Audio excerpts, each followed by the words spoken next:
All right, welcome back for another edition of Tai Chi at the dojo. If you're new, we're coming to you from Tucson, Arizona. My name's Carlos, and we did this class every Sunday here at the dojo. And this class is normally about 50% two-person tactile Tai Chi techniques, and then 50% solo movements. We've had to cut out, even though we're not meeting anymore, that cuts out 50% of our stuff, right? So I'm glad that people are sticking with it. You can always practice solo, except for some of the movements just don't make any sense solo. Like push hands, there's only so much you can do solo, and then it begins to break down because it makes no sense. It really requires another person. So we're just loosening up. This is wrapping the pole. And to my regulars, welcome back. Great to see you. All right, good. Do some shoulder rolls. Okay, you guys know how to do shoulder rolls. You stay here, keep doing your shoulder rolls. I'll be right back.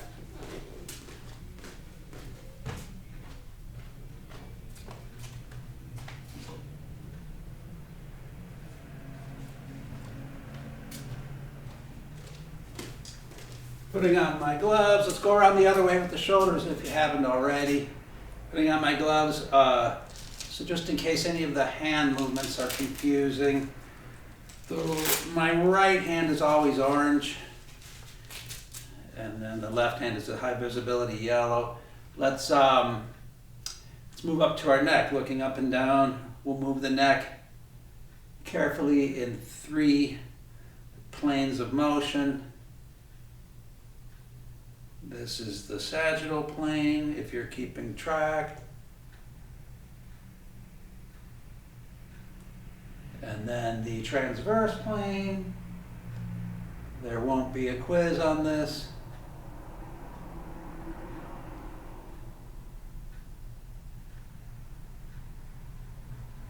All right, I think maybe last week I suggested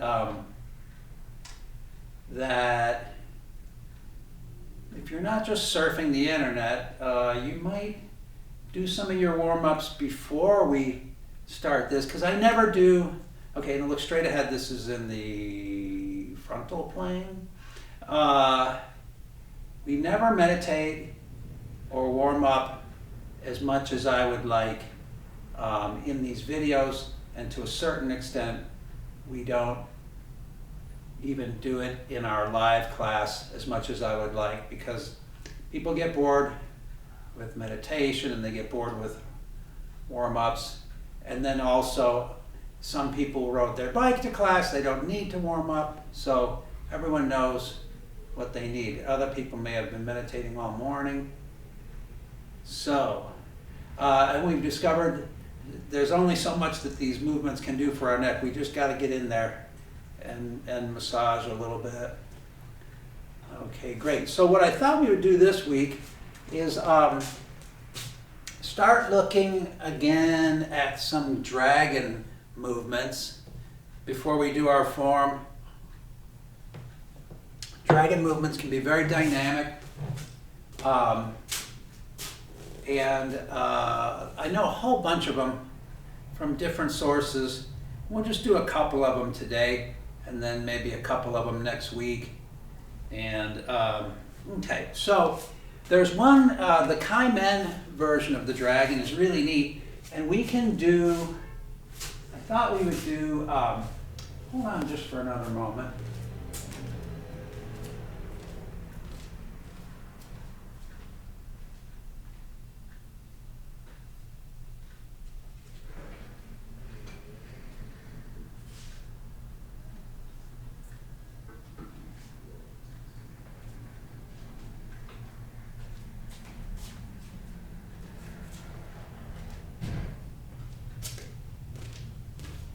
So the Kai Men dragon is really neat. And I thought we would take some liberties and do it. I'll show you the Kaimen dragon, but we can also show you first what it might look like if it was not Kaimen, which is it's another system of movement. It's not Tai Chi, it's more like a Chinese version of yoga.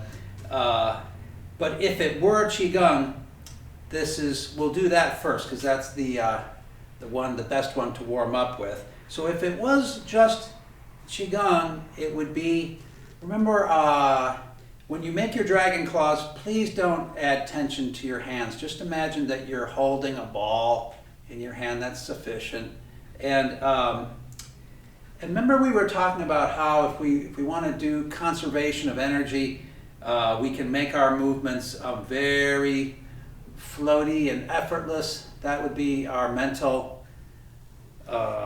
Mentally, we would make our movements effortless, as some people say, by putting the chi on the top of the arms to make them very floaty, float upwards. So you might do that. That might be, in addition to making smaller movements, that might be what you would do.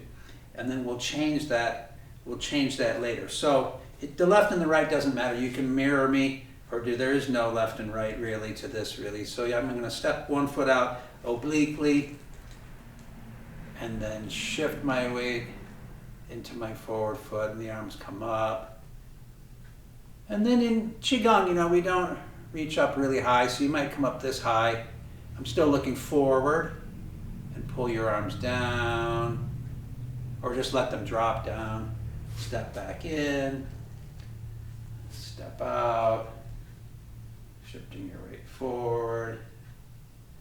So here's another difference too. In Tai Chi, I would have the arm and leg movement. Well, I may take that back. What I was going to say was that I would step out. So I'd step out. You have to let your foot contact, and then as you shift forward, that drives the arms up. That should be good Tai Chi and good Qigong, but more having to do with Tai Chi, having to do with generating power. So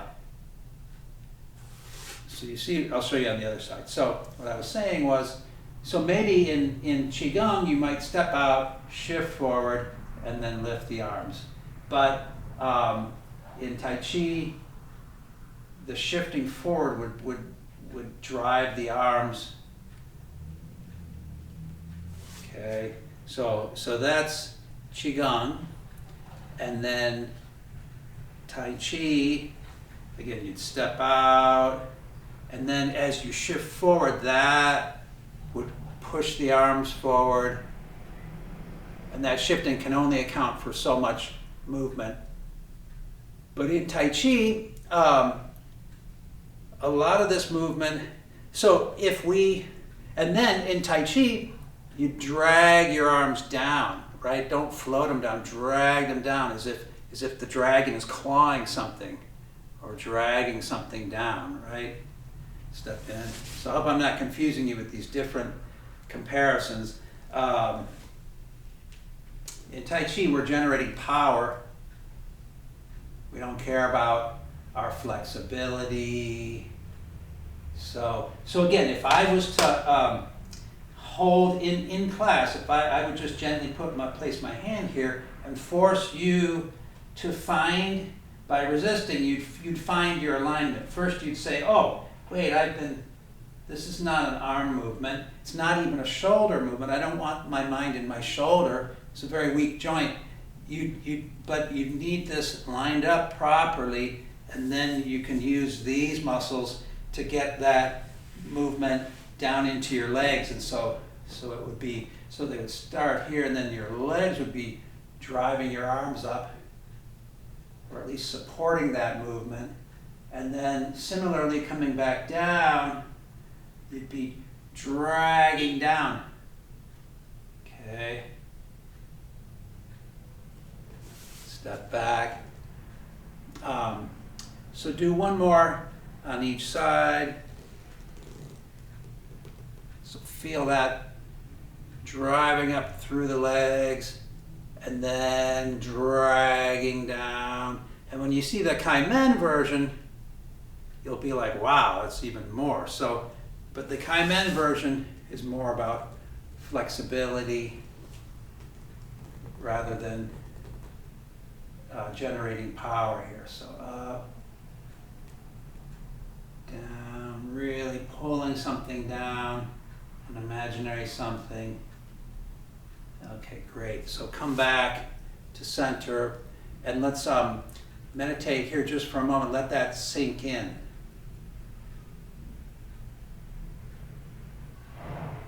Okay, so we were meditating, and then I was going to show you the Kaimen version of this, and it's very dynamic.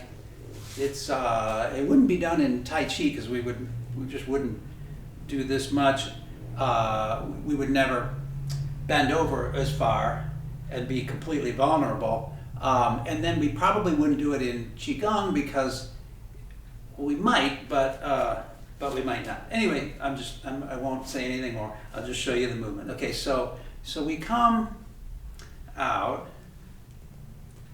and then the arms come up like before. Now take it easy. Just because I'm doing more doesn't mean you have to do more. They come up.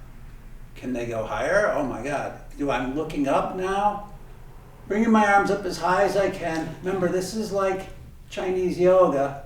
And then the arms come down. You don't have to make that sort of dragging feeling now, right? And then, what, do we stop here? Oh my God, no. We're going as far down as you care to go. The first time you go down, don't go down very far. And then we, instead of just stepping back here, we come back up to here. This is our reset point, and then you can step in. So you see what you may have seen in the video. Well, you couldn't have seen it if you were doing the movement. But I adjusted my stance. I went for a longer stance, longer and deeper. So I'm going to step out deeper this time, and then, so each time we do this, you can do a little more. The first time, but we see we already warmed up in imaginary Qigong.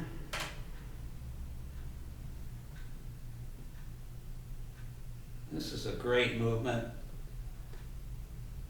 So just go down as far as you care to, pulling the arms up behind you, and then carefully come up.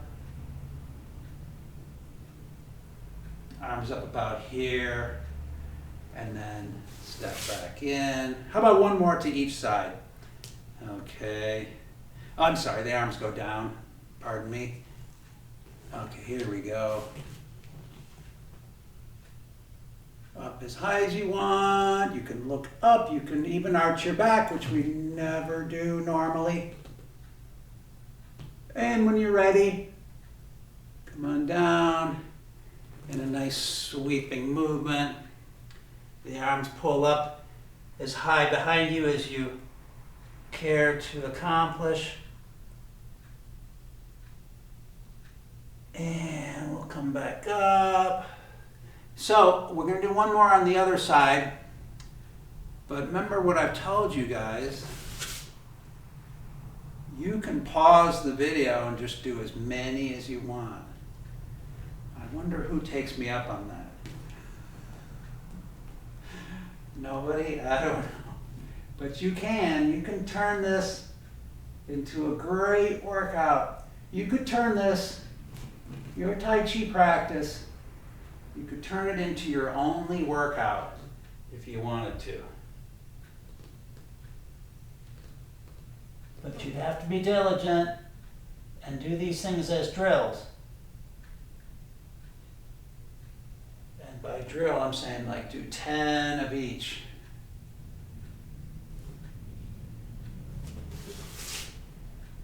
Okay, great. So that's the Kaimen Dragon. So remember how I said how we go from gross to fine? I wanted you to feel that tremendous lifting energy or this rising energy and then this dragging down energy. Let's go to a fine movement. This is called Dragon takes root and rises. And this is, so this is going to be more subtle, and the up and down is going to be simultaneous, which is awesome. So I'm going to take a wide stance. In this system of Qigong, they take a little wider and deeper stances. So I'm sitting down, fill your whole back with Qi, pull your back, so flatten the lower back. I need to turn towards you. Okay, so I don't really care where you start. Basically, it's up and down. So there's a lot going on here once you get into it. It seems linear, but it's not. There's lots of twisting and turning. I can feel my weight subtly shifting from one leg to the other. I can't really, I'm not going to describe it or in too much detail or tell you what to do. I'd rather have you feel it for yourself, but I can definitely, maybe you can see the weight shifting, the turning and the twisting, or maybe it just looks like two straight lines, but it feels, I hope you can feel that it's not just like two straight lines, and I hope you can feel that you can get this simultaneous lifting and sinking at the same time. You don't have to just do one or the other. And then what about your breathing, right? Well, that's up to you, because you can't inhale up and exhale down, because it's both happening at the same time, right? That's what makes it so great. So you just have to do a natural breath, whatever feels right for you.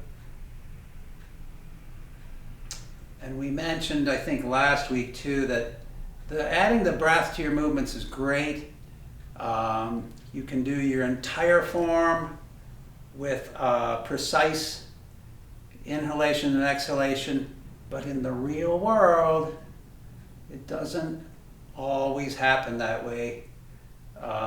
Your breathing may get changed up and it not be perfectly correct for what that movement is supposed to be. So,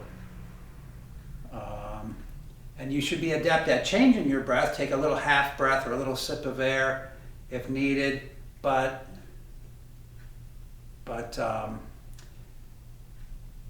you need to be prepared for it not being exactly right. So again, you could do this 20 more times. In fact, I'll just tell you, I'm going to do this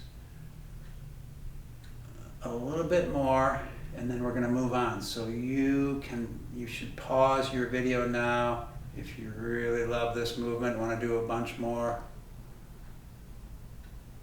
Dragon takes root and rises. Okay.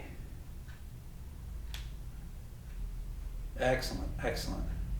All right, good. How about our balance of the day will also be a drill that you can do as many times as you want.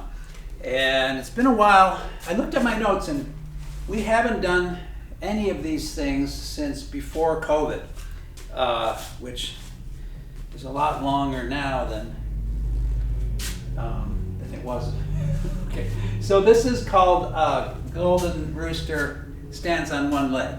And now, so it's a balance, and it's from our form. It happens to be, in our form, it's 25B and 26B. So we do it twice, one on each side. So it's so it looks something like this, right? So see how I'm touching my elbow to my leg, and I'm kind of crunching here.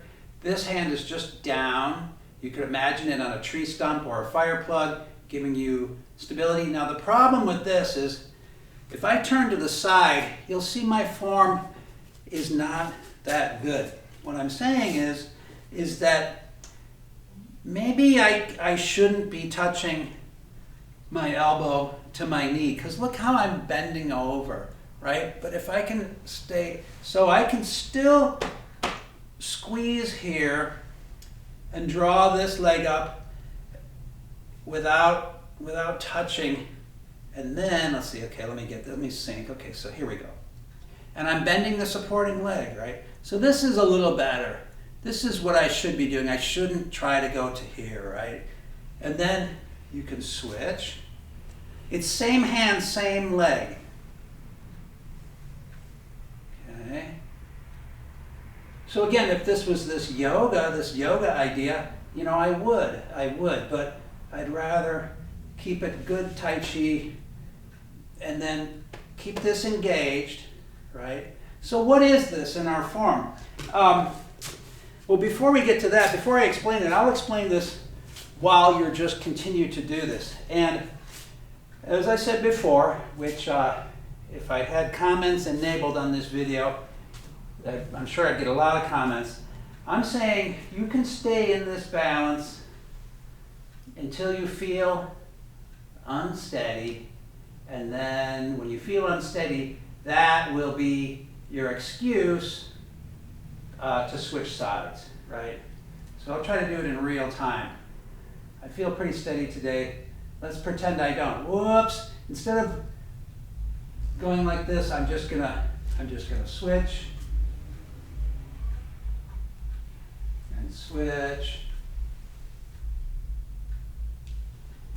So remember, this is not yoga, this is Tai Chi, so we don't spend a lot of time here. But it's a good balance, and so I'm trying to give you guys balances to work on, okay? Because everyone loves, I don't believe that we have to hold balances to improve our balance. I think that our stepping is increasing, our proper stepping techniques and our proper movement techniques are giving us ever greater stability, and I think stability is really balance. But people like to stand on one leg, so I give you what you want. So keep going. So what this is in our form is it's a double attack. It's a knee and a strike, but it could also be in other applications. It could be a knee and a block.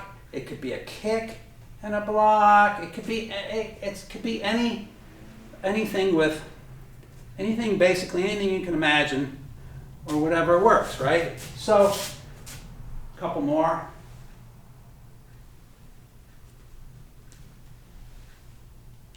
Okay, good. So, what does A do? Because this is interesting, we can do this as a little bit of a drill as well. So A has contact. We're always sticking. And when B comes up into this, A maintains contact here, and instead of flinching or blocking or counter punching, A just pulls this as A feels this upward movement, he pulls it down. So I may never even get my leg up. As I'm telegraphing my movement, I'm giving myself away by rising up, and as I rise up, I get pulled down. So maybe I get up to here, but it's not an effective strike. Or maybe I get pretty high up, but A is also moving back at the same time. And how A is doing that, or the easiest way to describe it, is something that we've been doing, which is just rolling arms, right? Either asymmetrical or symmetrical. We did some rolling arms where in the past we're either standing our ground and rolling our arms and sticking, or we might even be advancing, you know? And this is why in the past I've always said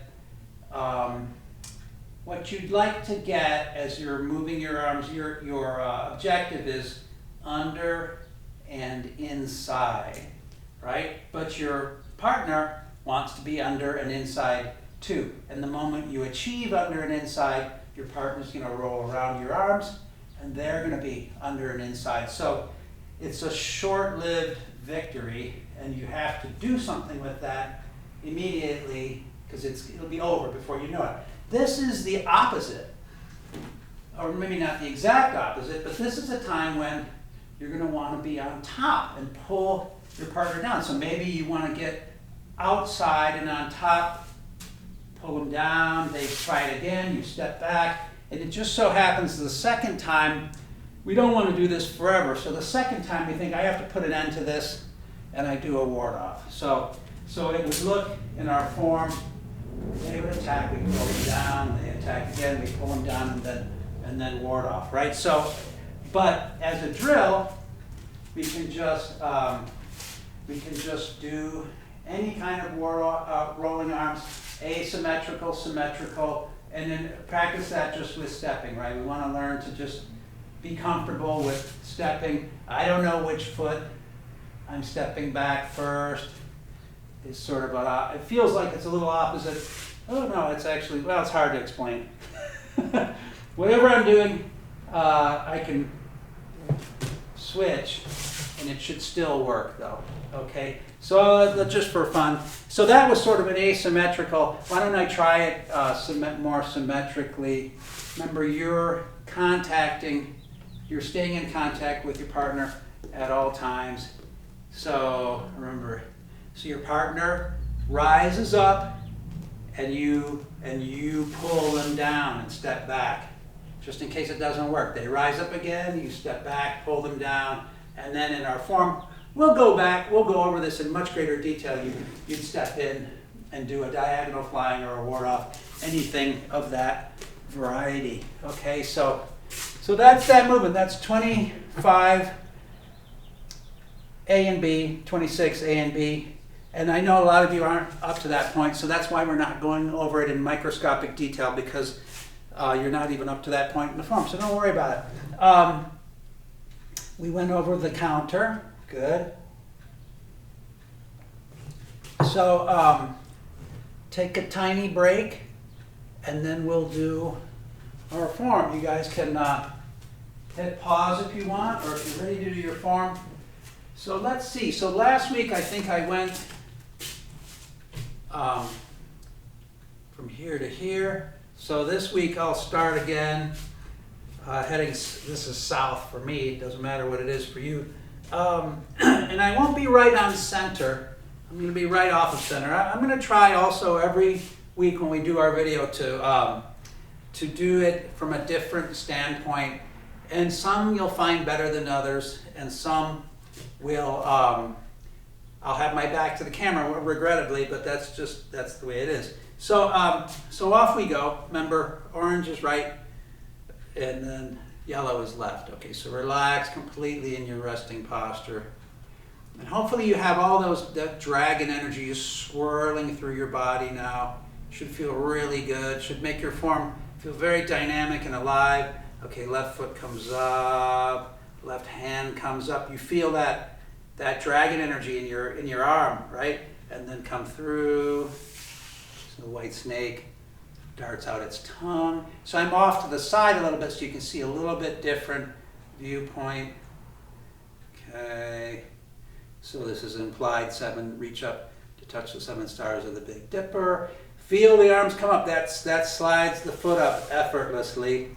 And then hand back down to the hip. Step up, carry hammer, shift back, white crane, and then white ape. Swings through branches.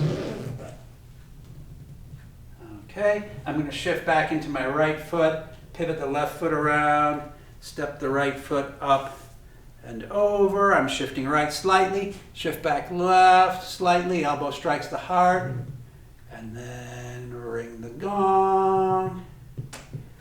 Okay, so we step the left foot around behind our partner, strike a tiger, and then step the right foot through, strum the lute. I also stepped behind my partner for strum the lute.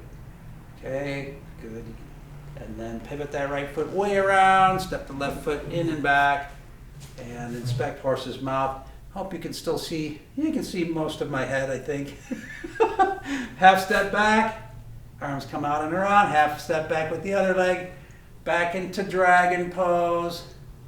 How about a couple of movements of the B side? Okay, so let's just reset here. Maybe do an implied kick just to end it. Okay, so now off to the B side. We'll do the B side for real from the very beginning, but this would be our single whip. Okay, and then strike a tiger right. You remember this. Okay, pull and push. Pull and push is one movement. It's like a tactic. And then a shoulder strike. I'm getting awfully close to the camera. Okay, make that hoop shape, pivot the right foot around, step in and back, draw the bucket from the well. So here's the problem now. I'm gonna turn away from you, I'm sorry. Sink back, left palm up, right palm down, pivot right, step the left foot in and back, a downward push, and then white snake darts out its tongue. So look, now we're back on the A side. I'll just continue.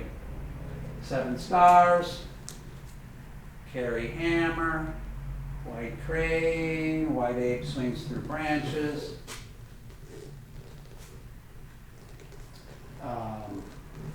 Yeah, you haven't seen this view in a long time because you're looking at my back. Shift right, shift left, elbow strikes the heart. Dong, strike a tiger, strum the lute, inspect horse's mouth. Okay, I won't keep going. I promise I'll stop. And you saw I sped up a little bit. That's okay. I do that on the second time through because I expect you have more familiarity. So, very good. Another sip of water. We'll do the B side properly. I'm facing west. You can see the most, I think, from this vantage point. Okay, ready to go. Okay. Step back. Dragon pose. Single whip. Strike a tiger, pull and push. Moving right into our shoulder strike, and then hold that hoop, pivot the right foot, draw the bucket from the well, shift back, hands up, height at the chest, left palm up, right palm down. I'm pivoting right, downward push, white snake darts out its tongue. So since I'm facing you, let's just keep going a little bit further. 7 stars, carry hammer, white crane, white ape swings through branches. Okay, so I'm going to be heading away from you now, so that's probably not so good. Step up and over. That's okay. Shift right, shift left, elbow strikes the heart. Move on. Strike a tiger. Lute. Yeah, this will work out perfectly. Okay. So this is this entwining movement, large entwining movement. I don't want to describe it as 2 separate movements. It's one entwining movement with like that. All right, great, great, great. Have a little sip of water.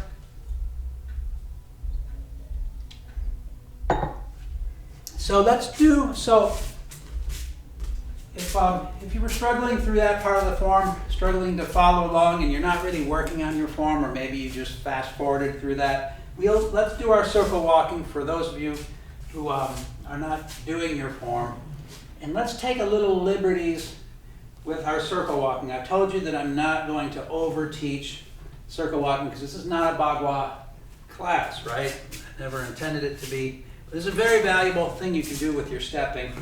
So this will be the center of our circle. So I've showed you some different hand positions But I never meant to imply that the hands are always motionless, because the contrary is the truth. The hands are, in Bagua circle walking, the hands are oftentimes moving through, they have an entire form that's just as complicated as our form. And they do it, but the feet are moving in this circle, and then they have all these complicated ways to change directions.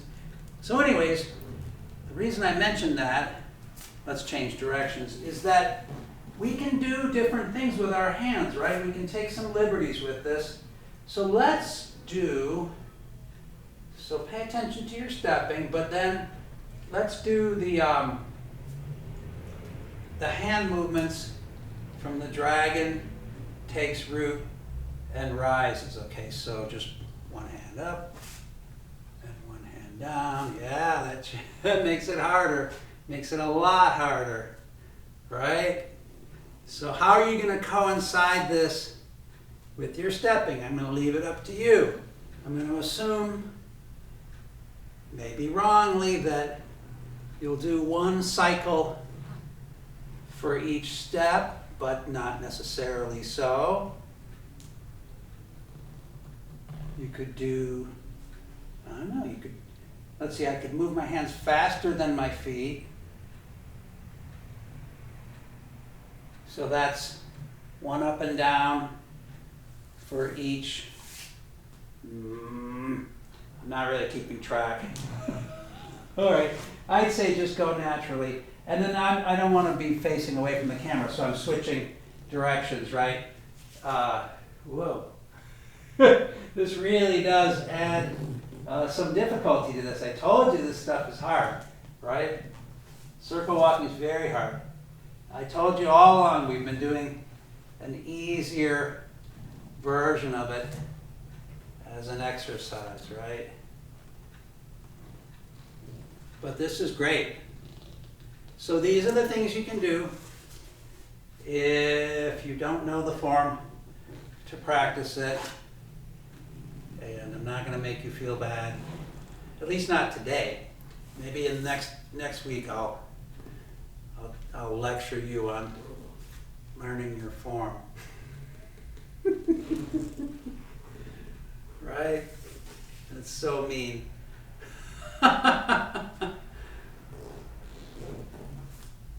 All right, that's enough. Okay, great. So we'll end with our favorite Qigong, or it's our most universal, shall I say, Qigong.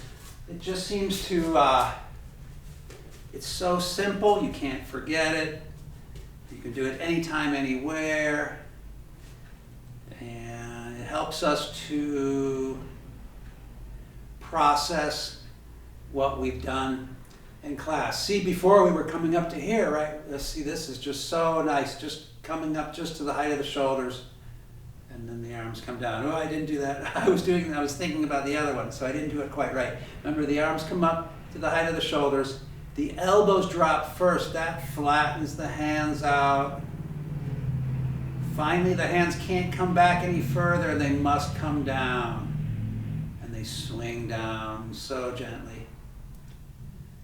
And you almost want to stop here, but you can never stop here. That's the whole point of the long river boxing or the Qigong, is it never stops.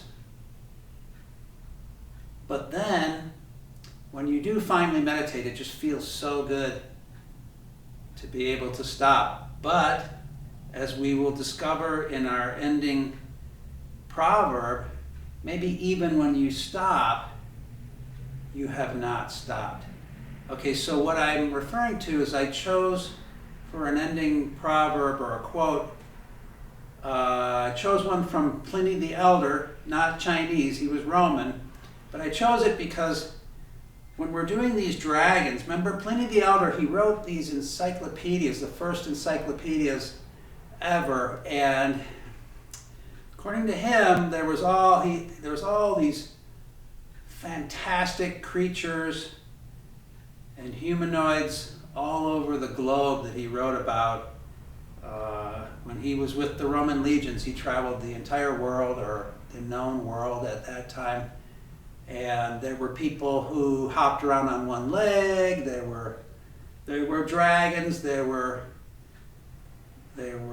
elephants that looked like giraffes and giraffes that looked like elephants. And so anyway, back to his quote. His quote is perfect for Tai Chi. He said, I'm sorry, let's do one more of these and then we'll stop and then I'll tell you what he said. Okay, so this is my last one, you guys. But feel free to hit the pause button, do as many of these as you want. And then I come down, immediately drop into my meditation.